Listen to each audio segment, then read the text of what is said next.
I want you to do something a little radical right now, like wherever you are listening to this. Yeah, just take a second. Exactly. I want you to literally unclench your jaw.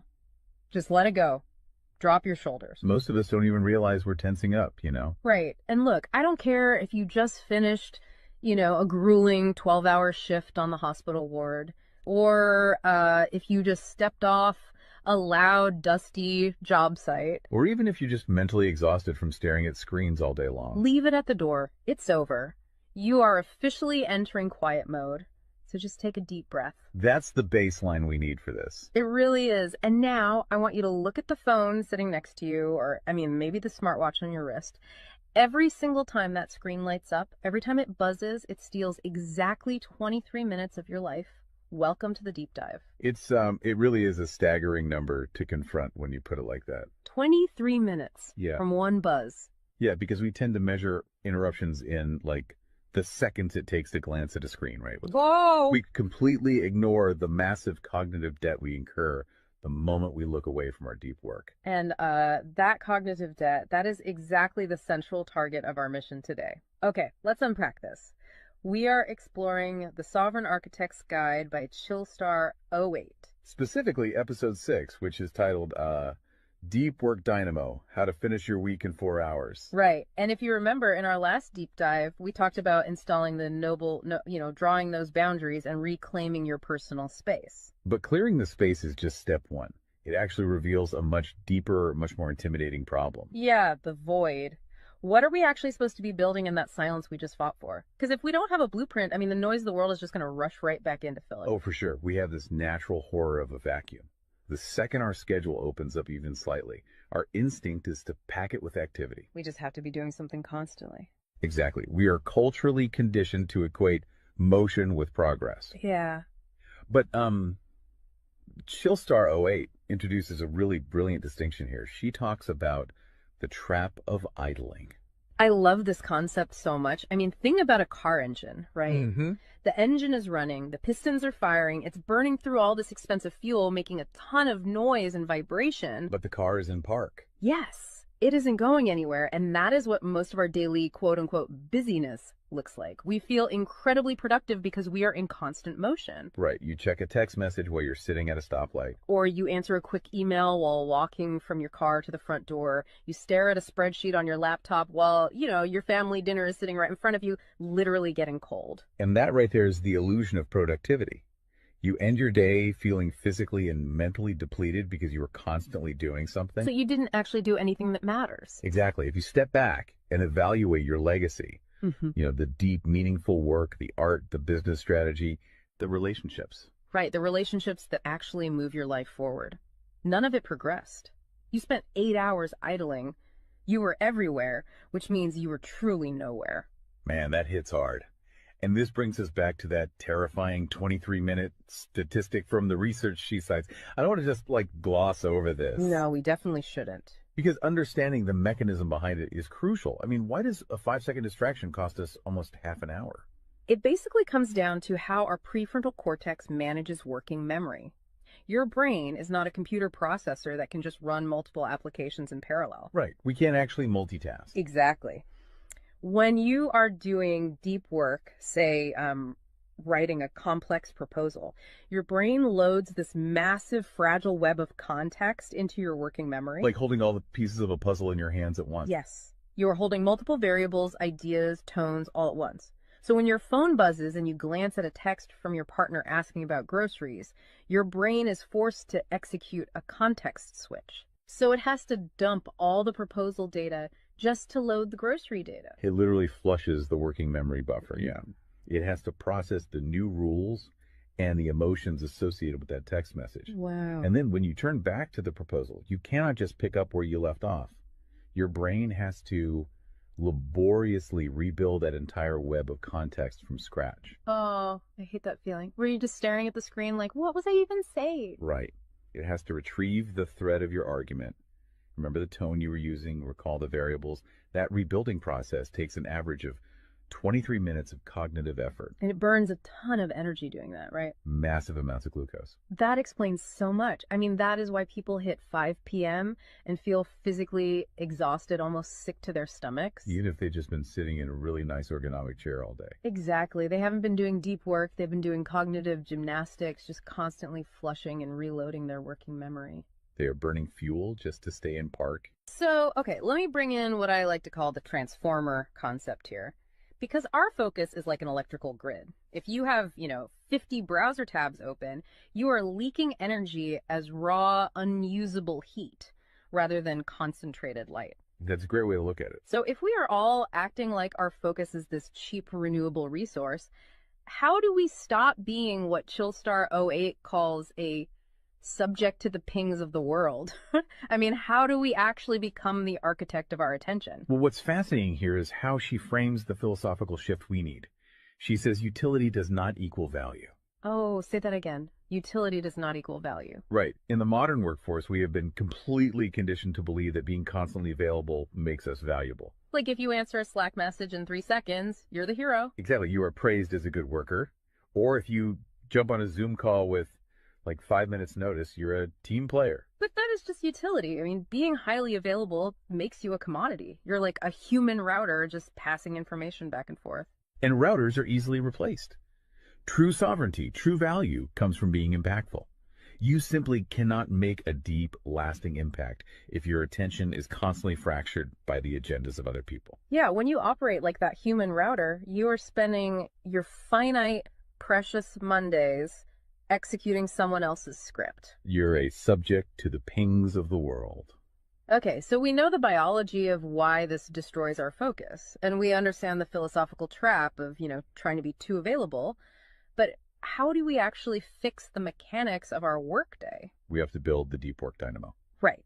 So think of your attention like water pressure. If you poke 50 tiny holes in a garden hose, open browser tabs, email notifications, group chats. The water just trickles at the end. Exactly. You cannot wash a car with a trickle. You're just making the driveway wet. That's true. So the Dynamo Audit she lays out, it's about putting a high pressure nozzle on that hose. It narrows the opening to create a stream powerful enough to actually blast through the dirt. And the first step in that audit is auditing the physical environment itself. She calls it analyzing your signal-to-noise ratio. Okay, so visualize your workspace right now. She asks you to determine if it is a sanctuary or a transit hub. Let's be honest. Most of us are operating in transit hubs. A transit hub is a place of constant arrival and departure. People walking by, announcements over the loudspeaker, just a blur of motion. Yeah, and you can't build a legacy in a train station. But we need to push past the basic phones are distracting advice, right? Because our listeners already know that. Oh, absolutely.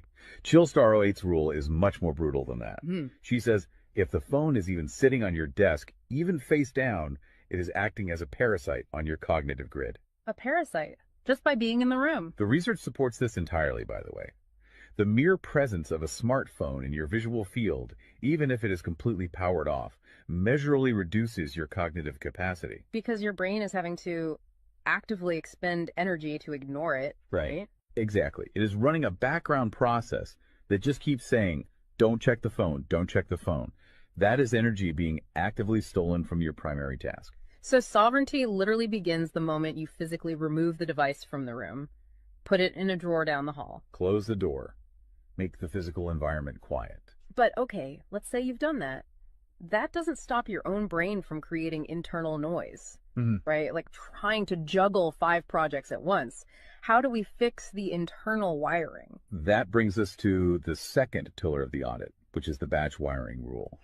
This directly addresses the danger of switching fatigue, which we touched on with that 23-minute penalty. Right, the cognitive glucose burn. Yeah. When we attempt to multitask, like writing a creative brief, then pausing to check inventory levels, then answering 3 customer service emails. And then trying to go back to the brief. Right. We are grinding our mental gears to dust. We are switching between entirely different cognitive states. Because creative writing uses a completely different part of the brain than calculating inventory, obviously. They require entirely different operating frequencies. So the batch wiring rule dictates that you must group similar tasks together based on their cognitive load. Okay. And you do not switch the current until that specific type of work is completely done. You do all your deep analytical thinking in one high voltage burst. And then you save all your reactive administrative stuff for a separate lower voltage block later in the day. Precisely. It's all about staying in one gear. Like if you are driving up a really steep hill, you don't constantly shift between first gear and fifth gear. You lock into the gear that provides the right torque and you just ride it out. That's a perfect analogy. But okay, here's where it gets really interesting. This leads to the third pillar of the audit, and this is where I actually need to seriously push back on the source material a bit. She calls this the zero access window. Ah, yes. This is usually where the resistance starts for people. Because it sounds impossible for a normal person. She says you cannot just plan to be focused, right? You have to legally schedule it. You have to lock in one sovereign hour. Yeah, 1 hour where you are legally dead to the outside world. No boss, no family, no, hey, do you have a second for a quick question? Just you and the blueprint. It's extreme, yes. But let's do a reality check here. I mean, I see how that works for a solo digital entrepreneur or a freelance writer, but what about someone whose literal job description is to be available? Right, like an IT support specialist. Or a floor manager, or a nurse on a ward, or even, a parent at home with a toddler. How do they justify just vanishing? It feels like this advice only applies to a very specific, privileged type of worker. That is the most common and, frankly, the most valid hurdle to this entire system. But we really have to look at how the principle scales, and we have to look at the internal psychology of the worker. Okay, walk me through that. First, let's address the context of Chillstar '08's own life. She is not some solitary monk living on a mountain. She is a wife, a mother, and a grandmother. Oh, wow. Okay. Yeah, and she runs a luxury travel agency and a digital marketing business. Her entire professional and personal life is built around communication and client management. She probably receives hundreds of legitimate demands on her attention every single day. So she is really in the thick of it. She isn't just speaking from some ivory tower. Far from it. She implements the zero access window because of those demands, not in spite of them. Now, for the IT manager or the nurse, obviously, you cannot vanish while on active duty if your role is acute response. Right. You can't ignore a burning server or a patient monitor. Exactly. But the principle applies to the deep work surrounding the active duty. The scheduling, the charting, the strategic planning, even in highly reactive jobs, there is legacy work that gets pushed to the margins. That makes sense. And the challenge isn't just logistical, it is deeply psychological. It's the internal guilt, isn't it? Yes, exactly. People feel like bad employees or bad parents or bad partners when they set a hard boundary. Yeah. We tie our entire self-worth to our responsiveness.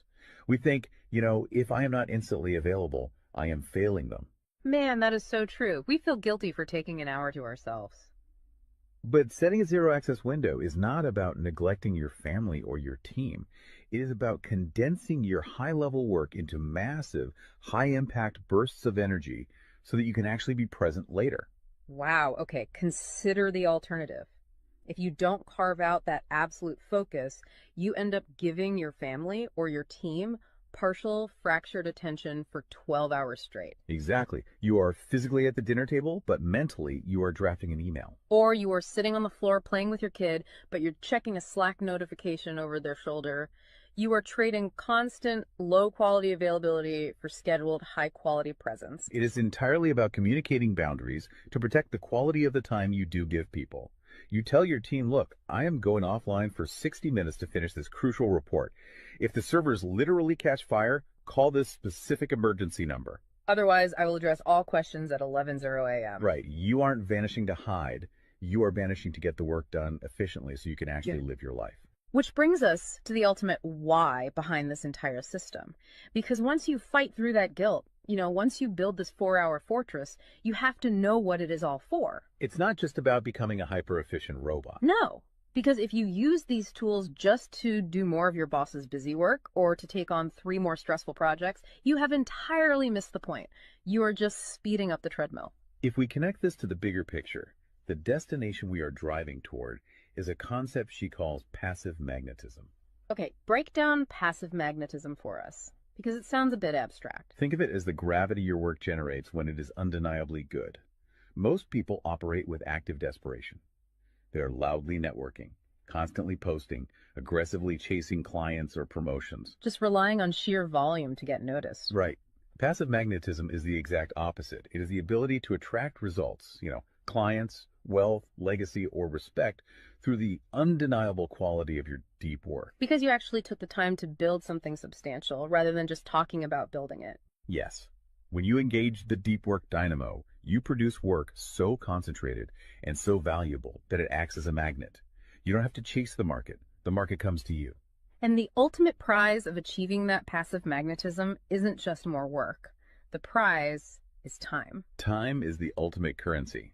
The dream of the sovereign architect is to finish an entire week's worth of business output in just 4 hours. You do this high voltage work often while the rest of the world is literally still hitting the snooze button. You free up the remaining hours so you can go be a traveler, so you can be a creator. So you can be a fully engaged grandparent like Chillstar 08. Exactly. She frames it beautifully in the source text. She says, we wire for silent so we can live in volume. Oh, I love that. We embrace the discipline of the quiet fortress so that our actual lives can be loud, vibrant, and fully experienced. We are finally taking control of the dial. But, making that shift from a frantic, reactive employee to a calm, sovereign creator requires a massive shift in identity. You have to tune your mind before you sit down to do the work. It is really difficult to just sit down at a desk and instantly command your brain to perform deep work, right? Especially if you've spent the last hour navigating traffic and listening to the news. You need a transition ritual to cross that threshold. And Chillstar 08 provides something for this transition called the Chillstar's Creed. It is designed to be a grounding frequency. It really centers you. Yeah, so I want you, the listener, to use this. I want you to imagine a slow, steady heartbeat in the background. Just a deep, resonant 528 hertz frequency. Just let the frequency of these words settle into your mind before you initiate your deep work. Ready? Take it in. I am grounded in peace. I am reaching for my stars. My light is my own. I am a star and I will shine bright. I will reach for the sky. I release what was. I embrace what is becoming. Using a creed like that is just such a powerful behavioral trigger. It really shifts your state. When you speak those words, even just internally, you are consciously reminding yourself that your light, your focus, your energy is your own. It does not belong to your inbox. This does not belong to the algorithm. Right. You are releasing the frantic energy of the morning and embracing the sovereign focus of the architect. So we always want to translate this high-level theory into ground-level reality for you. We don't want you to just listen to this and go right back to idling. Definitely not. Here's your 1% install. This is your micro-win to take action on this deep dive immediately. Tomorrow morning, before the world starts demanding your attention, before you check a single news site or open your email, I want you to set a timer for exactly 60 minutes. Put your phone in another room entirely. Yes, physical distance. Do not open any extra browser tabs. Pick one legacy task, just one, and flip the switch on your very first sovereign hour. And be prepared for it to feel incredibly uncomfortable at first. Your brain will crave the dopamine hit of a notification. Oh, you will feel an almost physical itch to check your messages. But if you can sit in that silence, if you can endure that initial friction, you will watch the dynamo start to spin. You will enter that flow state, and the old blueprints of hustling and grinding will be completely burned away. And look, if you want the actual templates to automate this piece, the specific tools and step-by-step guides to build the system out completely and protect your location-independent freedom, you can join the Sovereign Fortress on the Chillstar 08 school community. All the blueprints are there waiting for you. They really are. As we wrap up this deep dive, I want to leave you with one final thought to explore on your own. We have spent this entire session talking about the mechanics of work. We've talked about condensing your week's output into just 4 hours of pure, undistracted focus. But if you actually achieve that, you're going to be faced with a beautiful, kind of terrifying question. What's that? Who are you going to become in the remaining 164 hours of your week? What if your true legacy has absolutely nothing to do with what you produce while you are busy, but entirely to do with who you are when you are finally completely silent? Wow. Unclench that jaw. Drop those shoulders. Step into the quiet. Go be great and flip the switch. We'll see you on the next deep dive.